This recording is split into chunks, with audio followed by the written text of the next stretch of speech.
Onorevole Sodano, ecco, qual è la scelta che 5 Stelle farà per il candidato a sindaco nella città di Agrigento? In questo momento c'è un dialogo, si sta pensando cosa bisogna fare per fare svoltare questa città, perché noi prima di tutto pensiamo una cosa: le elezioni di maggio non saranno normali elezioni amministrative, sarà un referendum dove la città potrà scegliere tra il vecchio, che già conosce e che ci ha portato questa città distrutta, e il nuovo, le energie e le competenze dei giovani, dei membri delle associazioni, dei professionisti.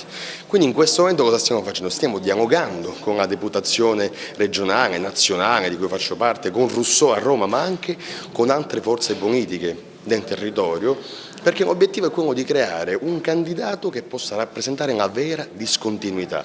E non è un lavoro facile, perché gli altri si muovono a blocchi di voti, noi ci muoviamo invece con le idee, ma siamo l'unica soluzione per la rinascita di Agrigento. Votate i giovani, votate l'entusiasmo, votate la genuinità, questo sarà il nostro messaggio. Si parla di un accordo col PD, così come a Roma, cosa c'è di vero? E so che già avete fatto un nome su un noto avvocato tributarista giovane agrigentino, se ce lo dice? In questo momento si parla, e se nomi non escono è perché prima è più importante parlare di temi, chiaramente non solo con la sensibilità di sinistra, ma con tutte quelle altre forze che hanno dato disponibilità ad un dialogo. Noi ci stiamo dialogando ovviamente.